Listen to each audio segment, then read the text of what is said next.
Hello, lovely people. You are watching or listening a brand new episode of the Green New Perspective podcast. Hopefully, your go to place when you want to learn about innovations happening within cleantech, naturtech, biotech, and agritech space, and meet the leaders of the companies who are working on creating tech aimed at combating climate change. In today's episode, we are going to talk about the importance of finding sustainable protein choices in animal feed. And one of the ways of us to do that is to opt for insect based protein. Now, I know this topic might be a challenge to some, but that's why we invited an expert. His name is Sean Madison. He comes from a company called Innovafeed, and they're producing pet food with insect-based protein. So he's going to give you the details on how the food is made and why this type of protein might be a better choice for your pet's health. So if you want to learn more, stick around and we'll hear what Sean has to say.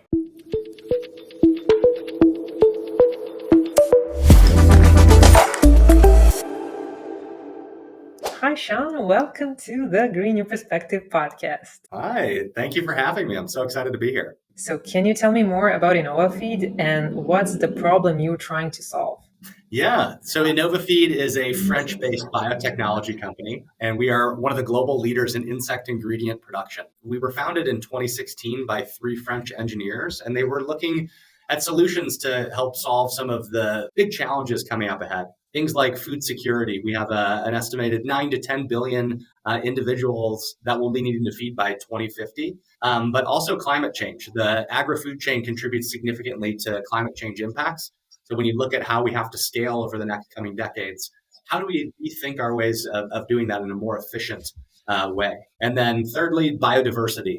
A lot of the impact that we have on our environment actually comes from, biodiversity, things like fish meal harvesting, things like, fishing in the wild, our pet food, for example. A lot of these have impacts on the overall environment beyond just kind of carbon emissions, et cetera. So why are insects a more sustainable choice for feed and agriculture? Well, insects are really nature's most powerful upcyclers. So they do this every day in the wild, in your garden, in the fields, in the wild. They turn low-grade stuff, whether it's leaves, dirt, sometimes actual feces, dung beetles, etc., into more high-valued ingredients via their efficient systems. And so what we do at Innovafeed is to do this at an unprecedented industrial scale. So we're essentially taking the natural processes, the natural upcycling abilities of insects, and do this at a very large scale. So we're able to we use low-grade agricultural byproducts, and we're able to turn those very efficiently into high-valued proteins and oils very efficiently. And we essentially solve both upstream issues and downstream issues at the same time. On the upstream, we have a large amount of these agricultural byproducts or sometimes pre or post-consumer waste streams. And there's not a lot of economically or environmentally viable things to do with those. And on the downstream side, in the markets that we serve, there's this huge demand for an expansion of the ingredient basket to include more high-performing proteins, high-performing oils in the feed markets that we serve. And our main feed markets are the aquaculture space, the livestock space, the pet food space, and then we actually use our insect poop or insect frass, as it's called in the business, as an organic fertilizer. So we have a zero waste model, and we're able to sell all of those into feed markets across the globe. And what type of industrial or post-consumer waste are you actually using and making it circular? Yeah, so typically we use grain byproducts. So one of our claim to fame is called industrial symbiosis. And we use this term to describe our co-location of our industrial scale facilities in kind of current infrastructure in place. And so our facility in Nel, France, that we opened in 2020 and is completing its third phase of ramp up as we speak, is kind of like this in action. And what we mean by this co-location model is that the two key inputs of our production process, which is the feedstock actually required to feed the insects, in our case, that agricultural byproduct, as well as the energy required to both breed and process in our controlled access facilities. This actually comes directly to us via pipelines that connect our facilities to our neighboring facilities. And so how this looks like on the feedstock side is there's a company called Terios in France.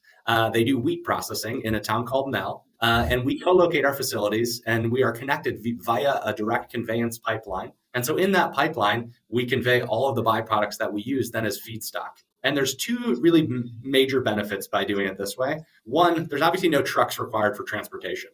we're using, hundreds of thousands of tons of these grain products per year. And so thinking about how much that would cost and how much environmental impacts trucking that would require, it's quite a bit, quite astounding. And then the other thing is that the insect that we've chosen, the black soldier fly or Hermetia illucens, it's able to eat still wet byproducts. So we don't require any drying of those byproducts. It actually comes through that pipeline still wet. And we just put them in a tray. We essentially add in our freshly hatched black soldier flies, which are called neonates at that time, and they eat their feedstock over the next 11 to 14 days. And then we harvest them into their proteins and oils, and that the cycle continues. And on the energy side, we actually tap directly into our energy source as well by capturing what we call waste energy. So waste energy is heat that would have dissipated into the atmosphere. We're able to capture that via hot water and use that to power about 60% of our energy needs through what's called a hydrocondenser. So if you see our facility in Nel, France, you'd actually see these two big pipeline racks connecting us to these neighbors, one conveying that feedstock and one conveying that hot water that we use for about 60% of our energy needs. So all of those things combined kind of equate to what we call industrial symbiosis. And the end ingredients really kind of go to show how they compare to kind of traditionally used proteins and oils in the markets that we serve. So in 2020, we published a life cycle assessment that sought to measure two different things. One was the impact of this industrial symbiosis model versus a model that didn't have industrial symbiosis. We basically created a hypothetical model and said, what if we had to truck in all of these grain byproducts? What if we had to have our customers dry those before they got sent to us? What if we just tap directly into the grid for energy rather than relying on that waste? And we saw that that model itself, which was really powered by the natural proclivity of the black soldier fly, was able to decrease our carbon emissions by 80%. And so when we see that in the markets that we serve, we're also seeing at least a 50% emissions reduction compared to traditionally used proteins, including chicken meal, soy, fish meal, etc., as well as on the oil side compared to both leading animal and plant-based oils. You'll be hard-pressed to find a more environmentally efficient product than the insect ingredients that we produce out of our Nel, France facility. When we talk about nutritional value, how the insect-based products compare with traditional feed options? Yeah, so we produce kind of our end ingredients are basically protein meals and then oils. And so these are used as kind of the base, either protein or energy source into kind of finished feed formulation. And so on the protein side, we compare our protein to other premium animal-based proteins, things like premium fish meal, premium poultry meal. In the pet food space, there's a huge rise in kind of exotic proteins. So, I've seen kangaroo meal, I've seen a bunch of different things. We compare extremely favorably to these high quality animal proteins at a fraction of that environmental footprint. The other thing too about insect-based ingredients is they have some unique properties that are actually helpful to the animals that consume them. A few of these include the antimicrobial peptides. So insects actually don't have an immune system. And so to ward off, diseases, et cetera, they use these things called antimicrobial peptides.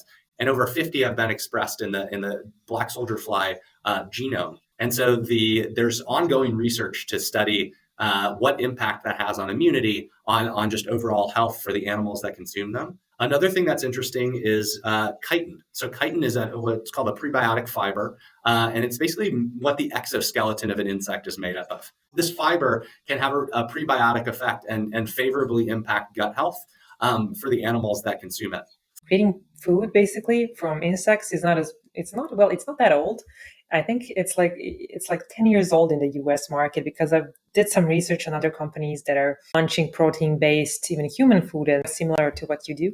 But I feel like people are still having some sort of restraint when we talk about eating insects or feeding insect food to their pets. What's your impression? And do you think that people are changing how they feel about eating insects and proteins from insects, which are basically, like you said, the same, if not even better than what we consume from other animals? It's a great question and something that I think about all the time. So part of my role is I kind of lead our global efforts in pet food. We also have teams that lead our efforts in livestock, in aquaculture, where the problems are a little bit different. In pet food, we're selling directly to pet parents. They're buying the feed itself. When we sell into aquaculture, the consumers are buying that fish fillet, that chicken breast that was then fed insect ingredients before. So it's essentially like we're one more step removed in those markets than we are in pet food. Pet food is a really interesting dynamic because we're very close to consumers. And then obviously the closest you can get to consumers is human nutrition. That might be on our horizon later on down the road. Right now, we're entirely focused on animal nutrition in that pet, livestock, and aquaculture space. It's an interesting challenge because one of the biggest trends in pet food is the humanization of your pets. A lot of people, including myself, treat their dogs and cats as part of their family. I have a dog, George. He's wonderful. He also eats insect-based pet food. So he's doing a lot of work with me. He's my partner in crime. Yeah, because George turned into a dinosaur or something. Yeah, exactly. He's very, very healthy, reaping up all the benefits of the healthy nutrition. But one of the things that we've learned through consumer studies, through different marketing efforts, is we need to meet consumers where they are. We realize that consumers might not know that much about insect-based pet food. It might sound kind of weird or foreign to them at first. And so we know that rolling out insect-based ingredients cannot happen without kind of that educational primer.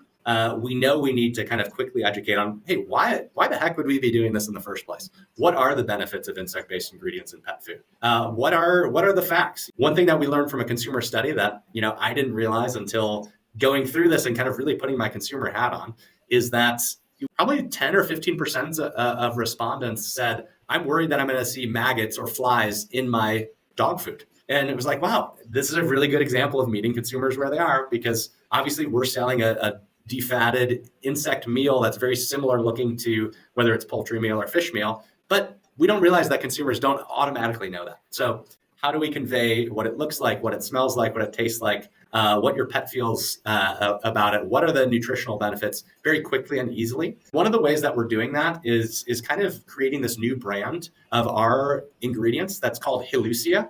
So the scientific name of the black soldier fly is Hermetia illucens. And so Helucia is a portmanteau, kind of a shortening, a combination of both the genus and the species. And we want to kind of change the way that we refer to black soldier fly larva protein or black soldier fly larva oil, which aren't really the most consumer-friendly ways to talk about a super healthy and natural and novel ingredient.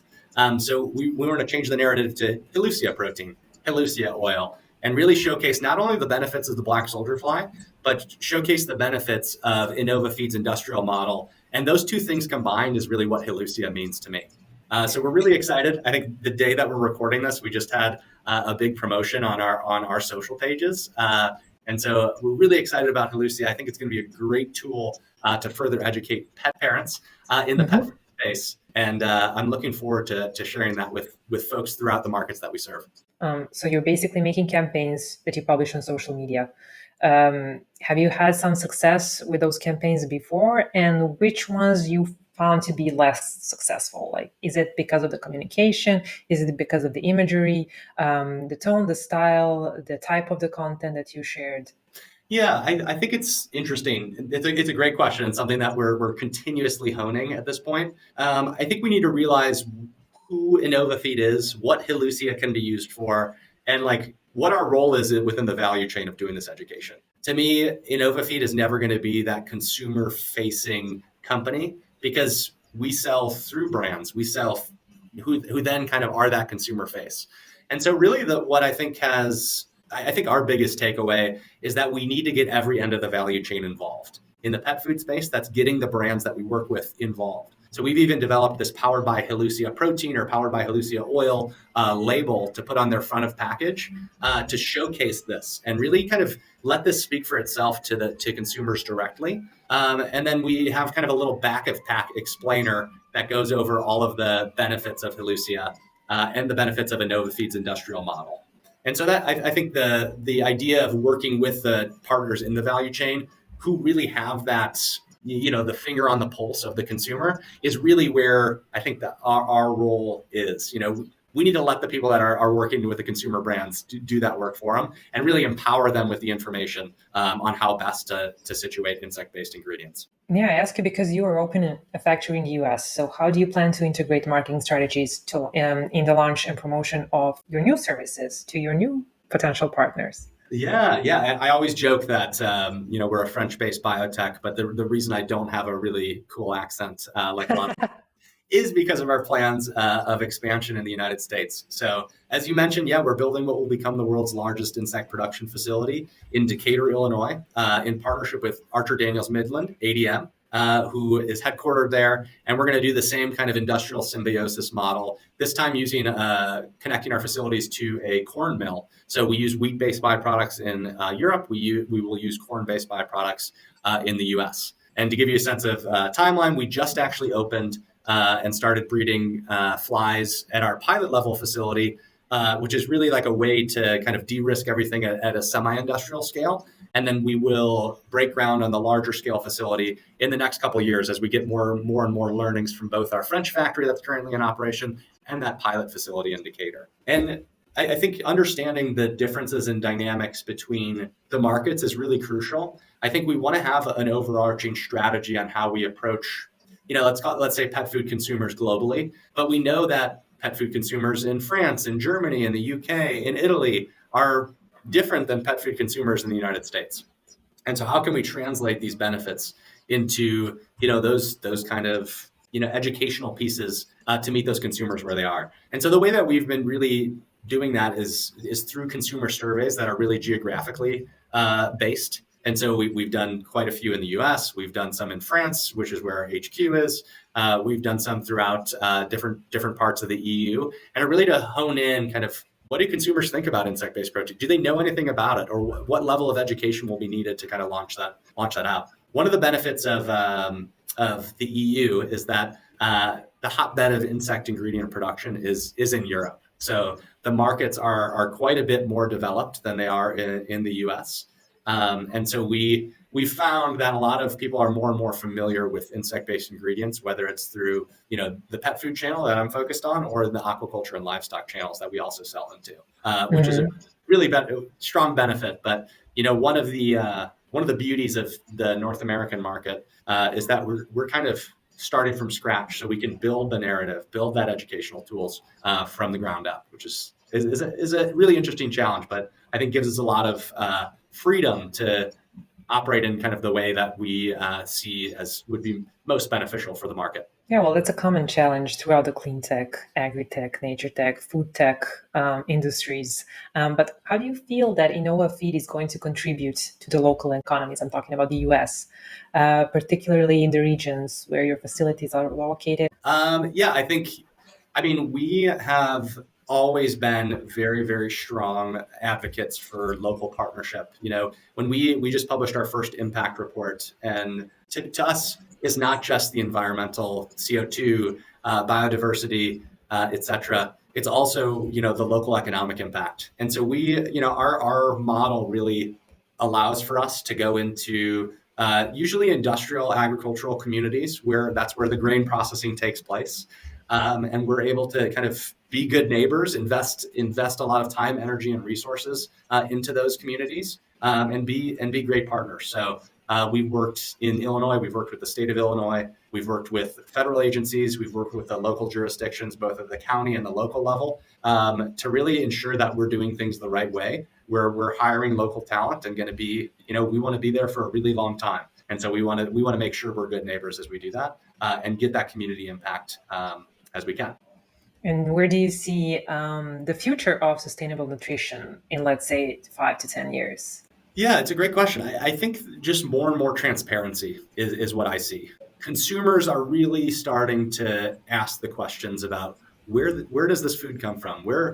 What did this food eat? One of the most interesting parts about looking at the carbon footprints of different protein sources or different pet foods is that the ingredients themselves, whether it's the feed that your chicken ate, the feed that your fish ate, or it's the ingredients that make up your pet's food, that's where the lion's share of emissions, environmental impacts come from. And I don't think a lot of people know that. And I think just that realization that, this transparency, this level of accountability, this level of, stewardship will really require everybody kind of getting involved from every end of the value chain, from ingredient producers to feed formulators to farmers to the consumers themselves, and really asking the questions about like, hey, is this really what's best for, whether it's your body, your pet's body, et cetera, and is it best for the environment too? Do consumers raise some ethical questions about, turning insects into food? Or there's definitely been some questions. I think anytime you're harvesting an animal, whether it's a cow, a sheep, a chicken, or a black soldier fly larva, there's always questions about how to do so how to do this in the most humane way. And so we have PhD animal nutrition ethicists on our team that are kind of working to lead the charge in what is the most humane way to go about kind of the slaughtering process, to go about the farming operations themselves. And so we actively are trying to stay on the forefront of all of those kind of questions. That's part of kind of our impact as well, is to make sure that we're doing this for the environment, we're doing this for the nutrition of the animals that we serve, but we're also doing this in the most humane way possible for the insects that we raise under our roof. And can consumers contact you, ask you questions directly through socials, or I don't know, through some channels? Yeah, absolutely. I think the best way to reach out to me is on LinkedIn. Sean Madison from Innovafeed. You should be able to find me with a quick search. I share quite a bit of our feedback on here. I'm actually thinking of maybe getting into the TikTok game. I received some feedback from one of our brand partners that would be really helpful. But as like a kind of millennial, I haven't really taken the dive into TikTok. So if you do follow me on there after I get that going, please bear with me while I get my bearings first. But I might have to do a couple dances or something like that. And work. Sean, my last question for you is, can you give me not me, but to our listeners from the clean tech, or in this case, people who are doing food tech products or have their startups, what should they do to scale up their businesses in the US compared to, let's say, the experiences of the company that you work for in Europe? Yeah, it's a great question. And I would say, like, no matter what you're doing, no matter if you're selling directly to consumers or anything like that, you need to figure out the consumer. I think people could easily view somebody like Innovafeed as we're up to the value chain. We never sell our protein meals directly to people to eat them. We sell it through their food or through their pet's food. But I think that way of looking at things is a mistake. When we I think if you look at it that way, the best you can do is find a niche. Niche is not necessarily a bad thing, but if you want to make the impact that we want to make at Innovafeed, we need to go that extra level down. We need to kind of understand the consumer preference, consumer demands in the areas that we serve, and even if we're not the ones directly doing it. And so that's what I would really, really encourage, especially in the US market that I'm very, very familiar with, is you need to understand what the consumer thinks about it and what are some ways that you can kind of educate and do some convincing that whatever solution that you're bringing to the table in the food tech space is a solution that resonates with those consumers, because at the end of the day, that's what matters. Well, thank you, Sean. If there's anything else to add, some recommendations where people can get more introduced to what you do, or at least to find out something more about food tech and how we can, turn insects into protein, you can share it now. We can link in the description below. I'm definitely going to link your LinkedIn profile so people can easily find you. Okay. But if you have some more resources to share, please do. I'd say LinkedIn, our innovafeed.com/Helucia page, I think can kind of go over all of this consumer efforts that we've begun over the last probably year and a half. Something that I'm very proud of, that can really aims to distill all of the great work that we're doing in a more consumer-friendly way. So LinkedIn, our page, and then just reach out if you have any questions. Thank you. Thank you. This was great.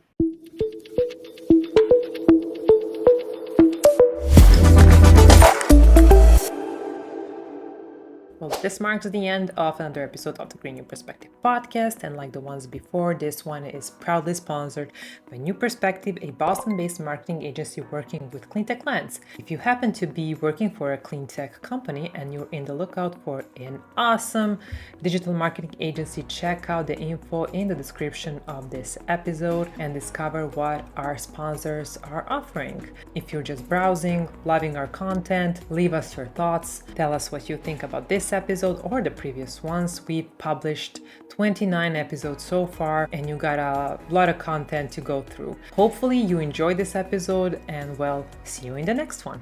Bye.